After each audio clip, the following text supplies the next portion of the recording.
Alberto Garzón es el coordinador federal de Izquierda Unida y ya ha confirmado que se va a presentar a las primarias para ser el candidato de Izquierda Unida en esas elecciones generales del 28 de abril. Señor Garzón, buenas noches. ¿Qué tal? Muy buenas noches. Muchas gracias. Gracias a usted por estar aquí. ¿Van a repetir la coalición electoral con Unidos Podemos? De eso no hay ninguna duda. Bueno, todavía falta terminar de ajustar algunos pequeños detalles, pero desde luego nosotros no contemplamos otra opción que no sea esa, dadas las circunstancias políticas que vivimos y dado que creemos que esa unidad pues hay que reforzarla para afrontar y abordar los retos que tenemos por delante. Lo que sí hemos leído es que habría algún cambio en la fórmula de las listas. Usted en 2016, si no recuerdo mal, estuvo en el puesto número 5 por Madrid. Eso es. Y ahora encabezaría la lista por Málaga, ¿sería número 1 por Málaga? Como le digo, está todavía por terminar algunos pequeños detalles, pero sí es verdad, es correcto que nosotros dentro de esas negociaciones hemos pedido pues diversificar también los rostros. Creemos que son unas elecciones que tienen un carácter distinto a la del 2016, son las elecciones en las que se dan en un clima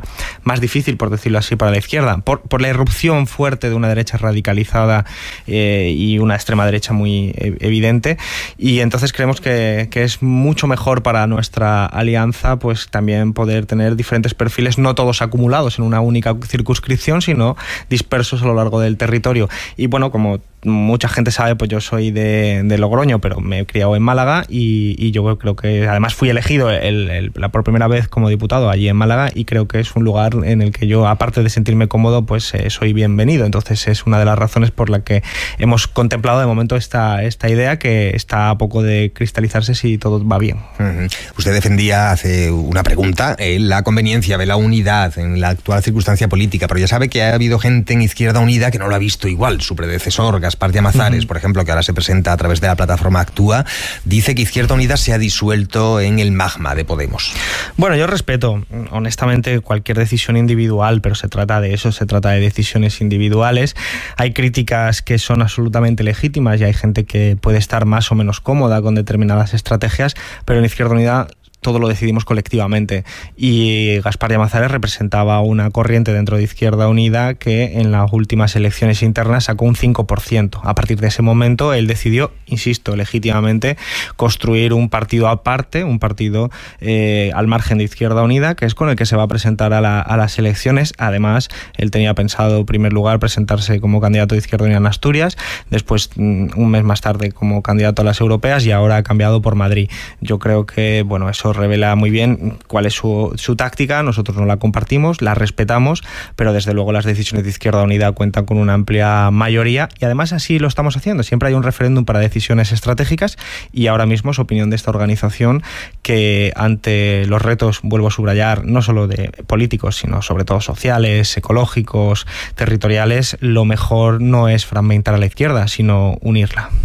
Pero es verdad, más allá de la controversia con Llamazares y del hecho indudable de que Izquierda Unida en su mayoría ha apostado por la alianza con Podemos, incluso del hecho probablemente bastante razonable de que es lo que más conviene dado el sistema electoral. Correcto. Pero no es cierto que si miramos unos años atrás y hacemos balance, la marca Izquierda Unida se ha desvanecido un poco.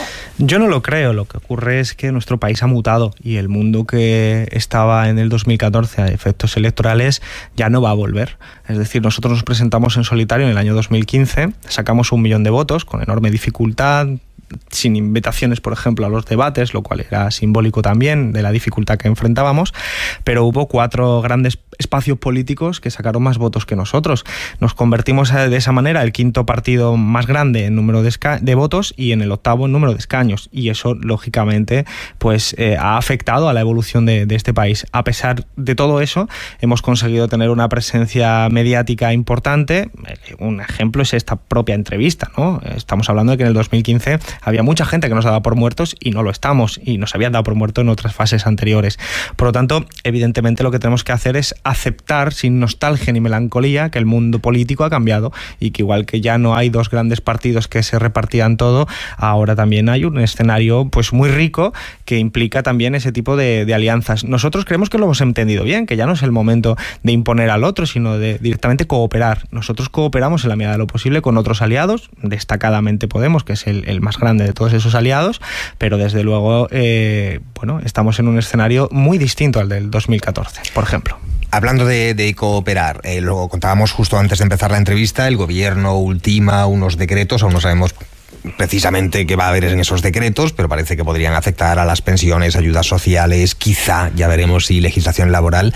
¿Podemos dar por descontado que Unidos Podemos van a apoyar esos decretos?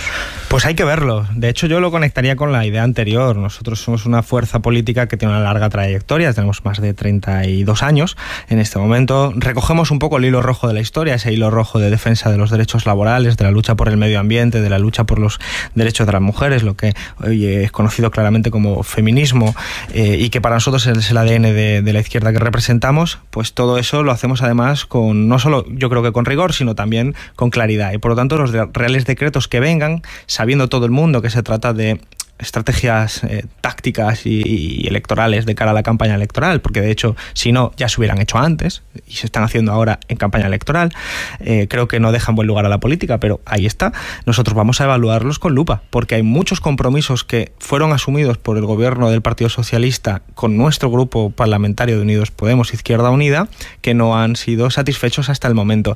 Pero no nos equivoquemos, nosotros no hemos dado un cheque en blanco. Lo demostramos con el decreto del alquiler. El decreto del alquiler no incluyó en su momento la regulación de los precios del alquiler, que estaba comprometida por el gobierno del Partido Socialista, pero quisieron jugar de esa manera distinto con nosotros, y no se lo apoyamos, porque entendemos que hay que ser serios, y si se comprometen con nosotros a determinadas cosas, nosotros les apoyamos, pero si nos engañan, no nos están engañando a nosotros individualmente, están engañando a los 5 millones de votos que hemos representado en las últimas elecciones. Se haría bien la ministra Magdalena Valerio en no dar por descontado su apoyo en el Congreso. Correcto, haría bien, porque pero ella sabe perfectamente cuáles son los acuerdos con nosotros, y por lo tanto nosotros, vuelvo a subrayar, somos gente seria. Si lo que se presentan son los acuerdos con nosotros, o incluso podría decir incluso mejorados, va a contar con nuestro apoyo.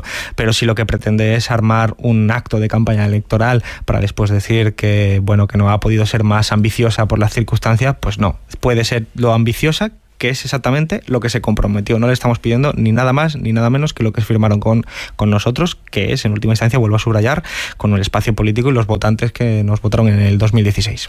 Hemos abierto este informativo con Venezuela. No le pregunto por Venezuela porque haya que preguntarle cada vez que le hacemos una entrevista a usted por Venezuela, sino porque está de actualidad. Usted sostiene que la oposición que lidera Guaidó, el presidente Guaidó, para gran parte de la comunidad internacional, está perpetrando un golpe de Estado. Correcto, así es. Es un golpe de Estado diferente hasta el momento de los que hemos conocido en América Latina, desgraciadamente a lo largo de la historia, pero cada vez menos diferente. Es decir, en el día de ayer Guaidó ya pidió de una forma bastante explícita, bastante clara, la intervención militar. Además, Estados Unidos nunca ha negado que esa es una táctica o una medida que contemplan con, además, ardiente deseo. Y yo creo que cuando una persona pide que se intervenga militarmente contra su país, eso en España está penado con 15 a 20 años de prisión. En Venezuela no me conozco el Código Penal, pero política y éticamente creo que es absolutamente reprobable por todo lo que significa. Y detrás de todo esto hay movimientos geopolíticos muy claros. Venezuela tiene las mayores reservas de petróleo del mundo. Asistimos en nuestro tiempo a una crisis ecológica brutal, que entre uno de esos indicadores está pues el agotamiento del petróleo. Estados Unidos pues evidentemente contempla con una sed importante de petróleo la posibilidad de hacerse cargo de esas reservas, y aquí hay intereses que van mucho más allá de la propia retórica que emplean estas personas y estos opositores, y también esos países que dicen apoyarles, pero que se olvidan muchas veces no, siempre, de otros países como Arabia Saudí, por ejemplo. Pero Nicolás Maduro tampoco es un ejemplo de respeto a las normas. Lo digo porque hay mucha gente, analistas, también evidentemente la oposición, que piensan que fue Nicolás Maduro el primero que dio un golpe de Estado cuando pierde unas elecciones, declara en desacato a ese parlamento, se inventa un parlamento paralelo, convoca elecciones que gana, pero con la mayor parte de la oposición inhabilitada. No parece que la situación institucional del régimen de Maduro sea tampoco digna de elogio. Yo creo que el sistema político de Venezuela está atravesando una grave crisis política, y en consecuencia de todo ello y vinculado con otra crisis económica de enorme profundidad, hay una crisis social, hay emigración, no necesariamente muy distinta de la que hay en otros países de América Latina e incluso con un grado mucho menor de la que hay en algunos otros países fuera de América Latina, sino que eso requiere un abordaje completo e internacionalmente pensado desde la paz. Eso es lo que se hizo, por ejemplo, cuando ganó la Asamblea la oposición. El gobierno de Maduro lo reconoció en primera instancia y a partir de ahí empezaron unos conflictos muy importantes. Yo siempre he mantenido la derecha venezolana no es heterogénea y hay sectores que son profundamente golpistas y siempre lo han sido y han tratado de desestabilizar. A partir de ese momento crítico, uno no tiene necesariamente que posicionarse a favor de una parte u otra parte, entendiendo que siempre hay errores de múltiples influencias, pero que sobre todo lo que está en juego puede ser esa estabilidad, esa paz, esa cohesión social. Yo creo que ese es el mensaje que entendió alguien como Zapatero o alguien como el Papa, que no son sospechosos de izquierdismo, ni mucho menos, que entendieron que lo que había que hacer era negociar. Se trató de negociar incluso unas elecciones anticipadas.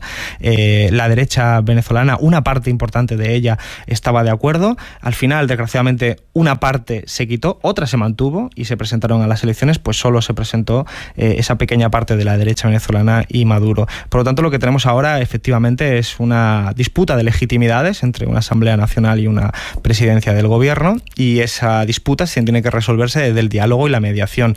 Pero es que desde las elecciones, ¿usted recomendaría a Maduro que convocara elecciones? Yo creo que es un mecanismo que tiene que estar siempre contemplado, porque es lo base de una democracia. El problema es que tenemos que asumir ahora mismo que bajo Venezuela, bajo la situación de Venezuela, hay un bloqueo, un embargo económico, una situación que ya era crítica en términos económicos derivada de los bajos precios del petróleo y una amenaza ya no velada, sino clara, de intervención militar y desestabilización a través de paramilitares. Por lo tanto, no es nada sencillo abordar la solución de forma unidireccional. Lo que hace falta es mediación internacional en la vía del diálogo y de la paz, cosa que no están defendiendo ni mucho menos los opositores venezolanos alrededor de esta persona Guaidó, que se ha autoproclamado presidente, lo cual ya en sí mismo es una vulneración clara de los conceptos más básicos de la política. Estamos en conversación con Alberto Garzón, coordinador federal de Izquierda Unida. Usted se define en un libro reciente, y lo hace con frecuencia además, como comunista. Correcto. Se hace gala de ese adjetivo. ¿Qué quiere decir? Le pido una respuesta corta, porque ya sé que tiene muchos matices. Pero ¿qué quiere decir ser comunista en un país como España, en la Unión Europea, en el año 2019? ¿Eso en qué se traduce? Bueno, en este país es bastante fácil además hacerlo, porque la gente tiene una memoria importante sobre el papel de los comunistas en este país. Fuimos los que defendimos, no me refiero a mí como mi persona, que tengo 33 años, sino como tradición política, los que defendimos no solo la legitimidad de la última democracia antes del franquismo, la Segunda República, sino sobre todo la lucha por la democracia durante la dictadura, con más fuerza, reconocido papel en la transición, reconocido papel, por lo tanto, en levantar lo que es el Estado social que hoy tenemos, con todas sus deficiencias, la sanidad pública, la educación pública, las pensiones públicas. El carácter del movimiento obrero fue fundamentalmente comunista durante aquellos años, 70 y 80. Lo conocido como la transición, con todas sus deficiencias, fue obra no de 3 o 4 personas en el Congreso, sino de una gran masa de personas, muchas, la mayoría de ellos vinculados a esa idea del comunismo. El comunismo significa democracia, pero no solo democracia de votar una vez cada 4 años, sino democracia es que la gente no pase frío en invierno, que la gente pueda tener trabajo, que la gente pueda tener acceso a una vivienda asequible sin tener que dedicar todos sus ingresos, que la gente pueda garantizar que sus hijos van a la universidad. Estos son elementos que hoy no se dan. Hoy vemos cómo la factura de la luz sube un 7% y hay familias que pasan frío. Hoy vemos cómo los hijos de la clase trabajadora no pueden acceder a los posgrados universitarios que cuestan 7.000 y 8.000 euros. Hoy vemos que hay gente desahuciada de sus barrios porque le han subido el precio del alquiler. Bueno, defender la lucha contra eso es, para mí, ser comunista, es decir, socializar aquello que nos permite tener una vida digna.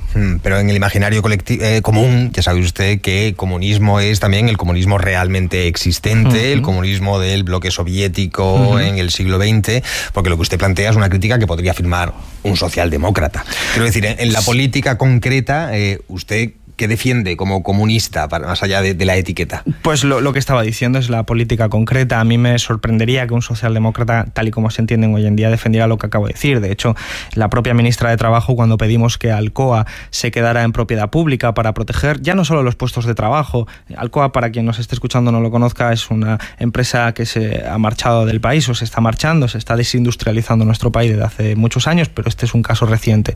Nosotros pedimos que se quedara en propiedad pública para preservar los puestos de trabajo, pero también para preservar un sector estratégico que es en este caso el del aluminio, que además se sigue consumiendo en nuestro país. Y la ministra de Trabajo del Partido Socialista dijo que no se podía hacer eso porque no estábamos en un régimen comunista. El comunismo se ha usado siempre históricamente como propaganda política para demonizar a aquellos que defendíamos una mejor redistribución de la renta, de la riqueza y del poder. Cuando nosotros cuestionamos al poder, pues evidentemente el poder tiene gran capacidad de intervención, pero lo que nosotros estamos pidiendo en la práctica concreta es algo que yo creo que conecta muy bien con el sentido común de la ciudadanía. Por eso se trata tanto de intentar demonizarnos, pero yo creo que la gente cuando en España dice comunismo, pues a veces se le viene mi imagen, más recientemente, pero también la de gente como Julián Guita, Marcos Ana, que se tiró 20 años en la cárcel del franquismo defendiendo la democracia y que cuando salió dijo que no tenía ningún tipo de rencor, sino que lo que tenía era sed de paz y de democracia. Ese es el tipo de ejemplos al que yo me refiero y al que creo que necesitamos absolutamente en tiempos como los actuales, que son de tendencia sombría. Pero por precisarlo, porque va a haber mucha gente que piense comunismo y lo que le viene a la cabeza es abolición de la propiedad privada, estatalización total de la economía. Ustedes en eso no están. Pero eso nunca ha sido el comunismo. El comunismo ha sido demonizado por mucha gente de la derecha que consideraba que el comunismo era quitarte la bici. Al final, mira, la paradoja es que quien quitó las casas a la gente fueron los bancos. El capitalismo fue quien te quitó la casa, como ocurrió el otro día en el centro de Madrid, 4 familias, incluida un bebé, que fueron desahuciados de su vivienda para que los fondos buitres se pudieran quedar con la vivienda y pudieran especular. Y eso no lo hizo el comunismo, eso lo hizo el capitalismo. El comunismo efectivamente pretende socializar, democratizar determinadas propiedades, pero son propiedades básicas, son propiedades para el Estado, que son las de la energía, las de la vivienda, la sanidad, la educación. Son elementos que ya son públicos, que desgraciadamente están siendo privatizados. No tendríamos educación pública ni sanidad pública si no llega a ser porque hubo gente comunista defendiéndola. Lo que nosotros decimos es que no nos quedemos ahí. Hay cuestiones básicas como la vivienda o la energía, de las que depende si pasamos frío en invierno o no, o si somos capaces de alimentar a nuestra familia, que tenemos que ser capaces de resolver como sociedad democrática. Creo que una democracia que tiene a mucha gente en esas condiciones de privación material no es digna de tal nombre. Y el comunismo se refiere a eso. Por supuesto, seguirían existiendo y seguirán existiendo pequeñas y medianas empresas que de hecho se favorecerán con nuestras políticas y seguirá existiendo la vida tal y como la conocemos para la gente mayoritaria. Lo que ocurre es que reduciremos esa capacidad de especular con derechos humanos tan básicos. Hace unos días colgó usted, sé que es una anécdota, pero sí, colgó usted una imagen en Instagram cocinando un arroz y con una sudadera de la RDA, una sudadera creo que deportiva de la entonces Alemania comunista.